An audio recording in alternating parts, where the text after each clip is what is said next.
Welcome back, America. It's Hugh Hewitt inside the Beltway, joined now by United States Senator Ted Cruz. Good morning, Senator. How are you? Hugh, good morning. Always great to be with you. Senator, I want to talk about your Reclaim Act, but before I do that, I need your help. I'm going to talk later today with New Yorker writer Nicholas Lehman, and Nick and I get along fine. He did a fine profile of me for the New Yorker 15 years ago, and I mean, he's a member of the Blue Bubble media, but he's a very smart member of the Blue Bubble media. He wants to talk to me about what has President Trump achieved and how has he changed the Republican Party.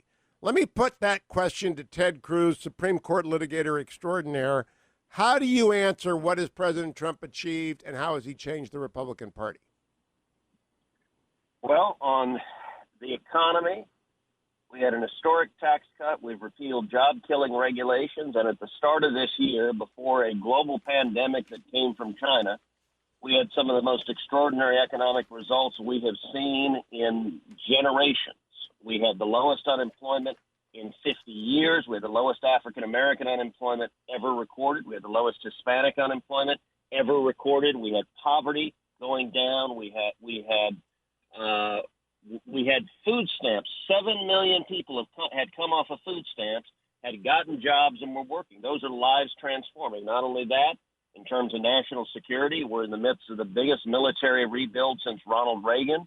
We're once again standing with our friends and standing up to our enemies. We defeated ISIS. They lost every square inch of their territory. We're no longer sending $100 billion to the Ayatollah Khomeini, who wants to murder us. And on top of that, on judges, we've confirmed over 200 judges that are protecting the Constitution and Bill of Rights, free speech, religious liberty, the Second Amendment. That's a handful from the top of a head. Yeah, and I asked my callers, they mentioned withdrawing from the Paris Accords. Of course, You mentioned killing the Iran deal, moving the embassy in Israel, and agreeing to the annexation of the Golan Heights. But I think his primary achievement, Senator, I want to get your assessment of this, is reframing our relationship with China so that people understand it's an existential threat, not a trade opportunity. Fundamentally important. And, you know, there's some irony now that some in the media and some Democrats are now have taken to criticizing President Trump for not being tough enough on China, which is more than a little ridiculous, given that by any measure he has been the toughest president on China of any in our lifetime. And as you put it, it has reframed the debate. Now, I actually think there's a fair point on the merits that he should be even tougher. And I think that's a reasonable policy discussion to have, but it's not a reasonable policy discussion to be led by Democrats or, frankly, a lot of Republicans who have been China apologists for the last 20 years, who suddenly discovered that the communist dictators there are not looking out for our best interests. Now, Senator Cruz, second part of the question is how did he change the Republican Party? Now, this does not apply to you because you have always been combative in a good way. I believe Donald Trump has modeled how to be combative, especially with a media that is, in fact, a fifth column for the Democratic Party and is not a fair broker of ideas and opinion. He's taught us, you've always done that too, but how do you think he's changed the Republican Party? I'd say probably four ways.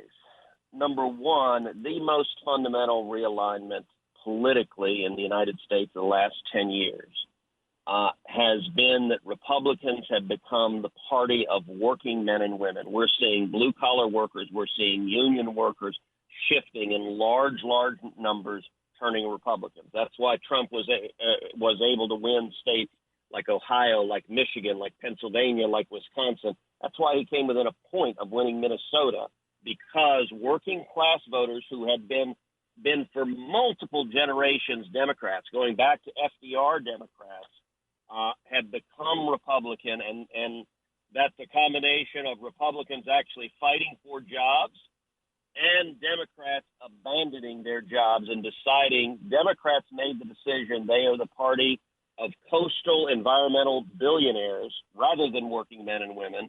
And Trump played a key part in our party becoming a party of working men and women. That's number one. Number two, what you put your finger on is hugely important. He fights. And so many of us are so sick and tired of Republicans that roll over and whimper when encountering the slightest resistance. And I think probably the best characteristic about the president is he's got a backbone, and he will fight.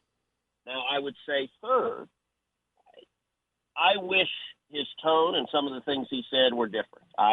Many of the tweets I'm not a fan of, and I do think it is coarse in discussion. So that is a less than positive development. But number four, because of, in significant part, 1, 2, and 3, he has driven the Democratic Party insane. They have lost their minds. They are galloping to the left. They are openly socialist. They are advocating abolishing the police. He's also driven the media insane. They are equally partisan.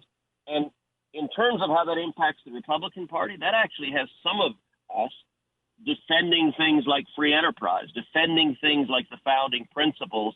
It is pushing Republicans, and I hope we go much faster towards this, to actually defending the fundamental ideals upon which our nation was founded. Okay, last question in this regard, Senator Cruz. I want to talk about Reclaim Act. If Joe Biden wins, how significantly changed will America be than if Donald Trump is reelected? Massively and terrifyingly, for a couple of reasons. Number one, if Joe Biden wins, the odds are pretty high that there's also a Democratic Senate. There's a narrow window where Biden wins and Republicans keep the Senate, but in all likelihood, the two are going to be closely tied together. If that happens, that will give the Democrats control over the levers of government. And what we've seen is the Democratic Party has been radicalized, that the voices that are on the rise in their party, the voices that are driving and dominating their party, are the extreme left, are the socialists. So Joe Biden being elected president means if she's not vice president, Elizabeth Warren is Treasury Secretary. It means an EPA secretary like AOC, who, if you want to think about what a true unrestrained zealot would do to decree the Green New Deal and destroy tens of millions of jobs, look no further than AOC with the vast power of the federal government behind her. It means in the Senate, the Senate will end the filibuster if the Democrats take the majority, which means they will be able to pass anything they want with just 50 votes. We'll see massive tax increases, not just the tax cuts repealed, but a massive increase in taxes, a gallop towards socialized medicine, a gallop towards socialism generally. They'll also do something structurally. If Democrats win in November, within the first 6 months of next year, we'll see 2 new states in the Union. They will try to admit both the District of Columbia and Puerto Rico, and their reason is simple and crass. It's power. That would produce, in all likelihood, 4 new Democratic senators. So if the Democrats start in January with 51 senators, they could very well end the summer with 55. That is a dangerous agenda, and they will also try to pack the courts, depending on if they have the votes. What does that mean? That means something like increasing the Supreme Court from 9 votes to 15 votes, which would be putting 6 radical leftists on the courts immediately.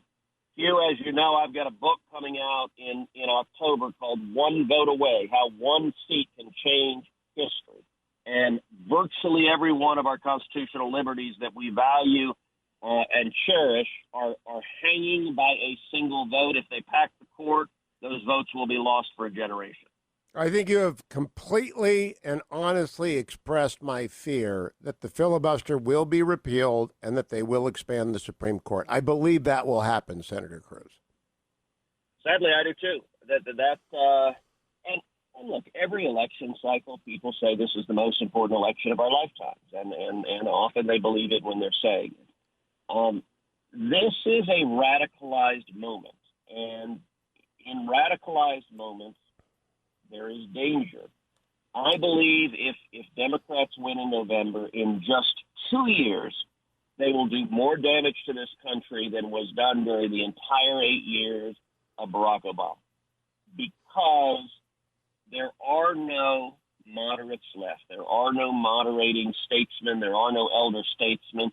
It is the angry mob, Look, Bill de Blasio is moving forward efforts to cut the NYPD by $1 billion.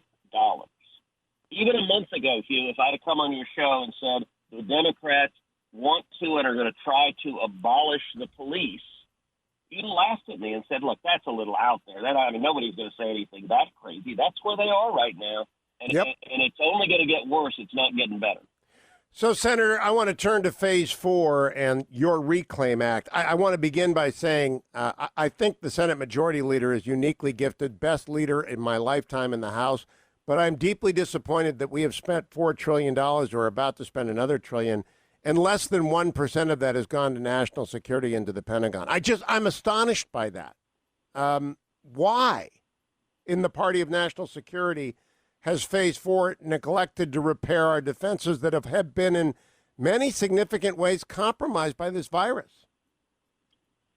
Well, because the priority of leadership has not been meaningful and lasting accomplishments. And I would divide it into two major time periods. One was earlier this year, in the height of the crisis, when we were facing an existential threat, an economic disaster on the level of the Great Depression. And the initial legislation that passed Congress was overwhelmingly bipartisan. It wasn't a stimulus bill. The media calls it a stimulus bill. It was not designed to stimulate the economy. It was a relief bill. What it was designed to do was give emergency short-term loans to people to help them get through the worst part of the crisis. As we move to where we are now, what I believe we should be doing is not just shoveling cash out of Washington, not spending trillions more, but rather we ought to pass a recovery bill. What would a recovery bill do? It would focus on the small businesses that have shut down, that are just now opening up again. They're just now opening their doors, and it would reduce taxes and reduce regulations on those small businesses to enable them to survive, to enable them to grow, to enable them to hire people back. If we're going to get our economy back, it turns on one thing. Are we able to bring small businesses back and jobs back and economic growth back? You look at the package that was rolled out, unfortunately, by Republican leadership, it contains virtually nothing that will actually aid in the recovery. It's just an opening bid of $1 trillion more we're going to spend. And by the way, we don't have it. It's not like there's a secret vault somewhere in Washington with $1 trillion sitting there. That's $1 trillion we're either going to print or borrow from China. And none of it passes meaningful structural reform to increase growth, to make a benefit.